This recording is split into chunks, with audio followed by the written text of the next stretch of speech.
విశ్వశక్తి సహాయంతో డబ్బు ఐశ్వర్యం మీ సొంతం చేసుకోండి. Law of attraction work shop కేవలం 999 రూపాయలకు మాత్రమే. హాయ్ హలో నమస్తే, నేను శిల్ప. మనతో ఉన్నారు లైఫ్ కోచ్ శారదా గారు. నమస్తే మేడం. నమస్తే మేడం, ఇంట్లో పెళ్ళైన వాళ్ళు, ఆఫీస్కి వెళ్ళే వాళ్ళు ఉంటారు, అలా జాబ్ చేసే వాళ్ళు ఉంటారు, బిజినెస్ చేసే వాళ్ళు ఉంటారు, అలానే పెద్దవాళ్ళు కూడా ఉంటారు, అంటే వృద్ధాప్యం. వాళ్ళు ప్రతి వాళ్ళకి గొడవలు అవుతూనే ఉంటాయి భార్యాభర్తలు అన్నాక. పెద్దవాళ్ళు ఏమంటారంటే గొడవలు గుమ్మం దాటి వెళ్ళకూడదు అనేసి అంటారు. గొడవలు గుమ్మం దాటి వెళ్ళకుండా ఉండాలంటే ఏం చేయాలి? తప్పకుండా.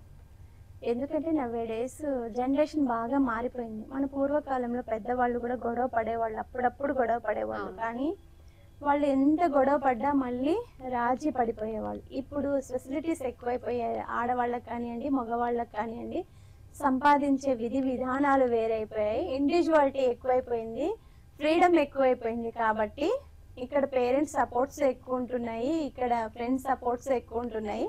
కాబట్టి ఇవన్నింటినీ అవకాశం తీసుకొని నేనెందుకు బానిసలాగా బతకాలి, భర్త అయినా కానీ భార్య అయినా కానీ నేను అతనితో పాటు ఈక్వలే కదా, ఆమె కూడా నాతో పాటు ఈక్వలే కదా అని ఒక కంపారిజన్ ఎప్పుడైతే స్టార్ట్ అయిపోయిందో అప్పుడు గొడవలు స్టార్ట్ అవుతుంది. ముందు కాలంలో గొడవలు ఉండేవి కానీ సర్దుకొని పోయేవాళ్ళు. వాళ్ళు ఏదైనా గొడవ పడితే ఆ గుమ్మం లోపలే ఉండేవాళ్ళు, గుమ్మం బయటికి వచ్చేది. చాలా మంది పెద్దవాళ్ళు అంటారు, వ్యాధి వస్తే రట్టు చెయ్యి, సంసారాన్ని గుట్టు చెయ్యి అంటారు. అవునా కాదా?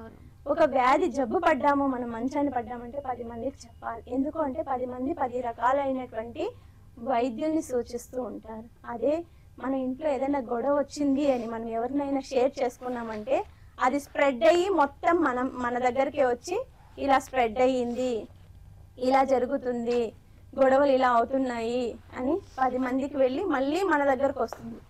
ఒకవేళ మనం గొడవ పడి మన పుట్టింటికి వెళ్తే మర్యాద దక్కుతుందా? లేదు. పోనీ మనం గొడవ పడి ఫ్రెండ్స్ దగ్గరికి వెళ్తే మర్యాద దక్కుతుందా? లేదు. మరి అలాంటప్పుడు గొడవ పడడంలో అర్థం ఏముంది కదా? ఎన్నిసార్లు గొడవ పడ్డా మళ్ళీ మనం రాక తప్పదు కదా. ఒకవేళ విడిపోవాలి అనుకుంటే పిల్లలు పుట్టక ముందే విడిపోండి, కానీ పిల్లలు పుట్టాక విడిపోయి సింగిల్ పేరెంట్ చైల్డ్ గా మాత్రం తయారు చేయకండి. మీరు బాగానే ఉంటారు, ఆ పిల్లలు నరకం చూస్తారు. మీరు విడిపోవాలా? మీకు సరిపోవట్లేదా? మీకు గొడవలు అవుతున్నాయా? అసలు పెళ్లి బంధం అనేది ఎలా ఉంటుందో తెలుసా? ఆ పెళ్లి బంధానికి జీలకర్ర బెల్లాన్ని దంచి తల మీద పెడతారు. జీలకర్ర బెల్లం ఎలా గట్టిగా కరుసుకొని ఉంటాయో ఒక భార్య భర్త అనే వాళ్ళు కూడా ఎన్ని జరిగినా ఇలా కలిసిమెలిసి ఉండండి అని జీలకర్ర బెల్లం మనకు పెడతారు. అవునా కాదా? ఆ చిన్న లాజిక్ తెలిస్తే ఎన్ని గొడవలు వచ్చినా సద్దు మణిగిపోతాయి. ఫస్ట్ అసలు గొడవలు చేసుకునేంత టైం ఎక్కడ ఉంటుంది చెప్పండి? భార్య ఆఫీస్కి వెళ్ళిపోతుంది, భర్త ఆఫీస్కి వెళ్ళిపోతారు, పిల్లలు స్కూల్కి వెళ్తారు, అందరూ అలసిపోయి వచ్చి తిని ఒక ముద్ద పడుకుంటే జీవితం గడిచిపోతుంది కదా. ఏమి చేసినా మనము సంపాదించడం కోసమే కదా. కోటి విద్యలు కూటి కోసమే అని మనము కష్టపడుతున్నాం, సంపాదించడానికి వెళ్తున్నాము. మళ్ళీ వచ్చి గొడవ పడి ఇబ్బంది పడితే ఆ టెన్షన్ అంతా రేపొద్దున మనం ఆఫీస్లో చూపించుకోవాలి కదా. దానివల్ల ఏదైనా లాభం ఏమన్నా ఉందా? నష్టం తప్పితే. ఆ చిన్న చిన్నగా గొడవ పడే మాటలన్నీ పిల్లలు విన్నారు అనుకోండి, మా నాన్న గొడవ పడతారు, మా అమ్మ గొడవ పడతారు, స్కూల్లో కూడా చెప్పుకుంటారు. పేరెంట్స్ మీటింగ్కి వెళ్తాం, మీ అమ్మ గొడవ పడి మీ నాన్న గొడవ పడి నీకు మార్కులు రాలేదని టీచర్లు వెనక మాట్లాడుకుంటారు. ఎవరైనా సరే కదా. మన ఇంటికి వెళ్తాం, అవును ఆ రోజు నువ్వు గొడవ పడొచ్చావు అని ఏదో ఒక మాటలో మన వదిన గారు కానీ, మన అన్నగారు కానీ, మన అమ్మగారు కానీ ఎవరో ఒకరు చెప్పేస్తారు. అక్కడ వెళ్ళి మనం చులకనవ్వడం ఎందుకు? అదేదో గొడవ వచ్చింది, కుటుంబం అన్నాక గొడవ రాకోకుండా ఉండదు. దాన్ని ఎలా మనం సర్దుకోవాలి, ఎలా మనం ఇద్దరం కూర్చొని, పెళ్లి చేసుకుంది మనం ఇద్దరమే కదా, కలిసి ఉన్నది మనం ఇద్దరమే కదా, కలిసి కాపురం చేసింది మనం ఇద్దరమే కదా, కలిసి పిల్లల్ని కన్నది మనమే కదా. అలాంటప్పుడు గొడవ వచ్చినప్పుడు 10 మందికి 10 మందికి ఎందుకు తెలియచేయాలి? మనం ఇద్దరం కూర్చున్నాం, ఒక దెబ్బ ఆయన వేస్తాడో ఒక దెబ్బ మీరేస్తారో, కూర్చొని మాట్లాడుకొని సర్దుకొని ఇలా చేయకూడదు, ఇదే లాస్ట్, ఇంకా గొడవ పడకూడదు అని మంచి డిసిషన్ తీసుకోండి. మీకంటూ ఒక టైం స్పెండ్ చేసుకోండి. ఆఫీస్ పనులు ఉంటాయి, పిల్లల పనులు ఉంటాయి, మీకంటూ ఒక పర్సనల్ అవకాశం తీసుకొని మీరు కూర్చోండి, మాట్లాడుకోండి.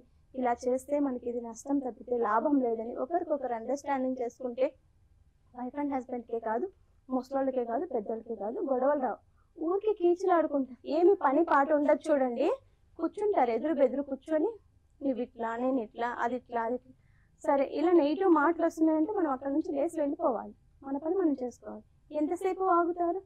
వాగి వాగి వాగి వెళ్ళిపోయింది అనుకొని ఊరికి అయిపోతారు కదా. వీళ్ళైనా అంతే కదా, వీళ్ళు గొడవ పడుతున్నారు, ఇప్పుడు స్వభావం వచ్చింది అంటే కాసేపు బయటకు వెళ్ళిపోతే వీళ్ళు రిలాక్స్ అయిపోతారు. వాళ్ళు ప్లానింగ్ అనేది మనలో ఉండాలి. మనం గొడవ పడితే పోయేది మన సంసారమే, మన పిల్లల భవిష్యత్తే, మన భవిష్యత్తే కదా.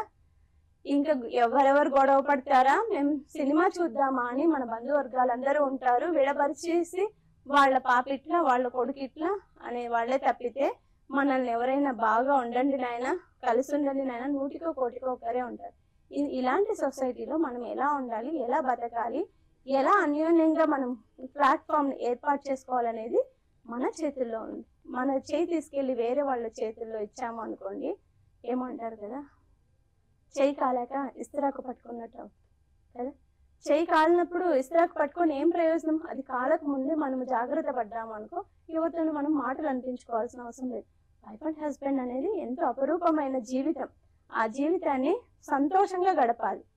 మంచి ఏదైనా కావాలంటే ప్రేమగా అడగండి, ఇది కావాలని ప్రేమగా అడగండి. ఒకసారి ఇవ్వకపోవచ్చు, 2 సార్లు, 3వ సారి అయినా అరే పాపం తను ప్రేమగా అడిగింది కదా అని 3వ సారి అయినా ఆలోచన చేస్తారు కదా. గొడవ పడితే తీసేయాలనే మనసు కూడా చచ్చిపోతుంది కదా, దానివల్ల ఉపయోగం లేదు. అందుకే ఎవరు గొడవ పడకండి. ఇలాంటివి ఎవరైనా సఖ్యత లేకోకుండా, అన్యోన్యత లేకోకుండా గొడవ పడుతున్నారు, అది పెద్దవాళ్ళు కానీ పిల్లలు కానీ, డేస్ పిల్లలు చాలా ఫాస్ట్గా ఉండి గొడవలు ఎక్కువ చేసుకుంటున్నారు, విడిపోతున్న వాళ్ళు, ఇలా ఎవరైనా ఉన్నా మన వెబినార్ ఉంది, ఆ వెబినార్ జాయిన్ అయ్యారనుకోండి, వాళ్ళకి మంచి మంచి కౌన్సిలింగ్ ఇచ్చి వాళ్ళకి వస్తున్నటువంటి ప్రాబ్లం ఏంటో మనం ఫైండ్ అవుట్ చేసి వాళ్ళకి మంచి మంచి సలహాలు ఇవ్వడానికి ప్రయత్నించారు. చూశారు కదండి, మీ ఇంట్లో ఏమైనా ప్రాబ్లమ్స్ ఉన్న భార్యాభర్తల మధ్యలో కింద స్క్రోల్ అవుతున్న నెంబర్కి కాల్ చేయండి, వెబినార్లో జాయిన్ అవ్వండి. Thank you so much madam.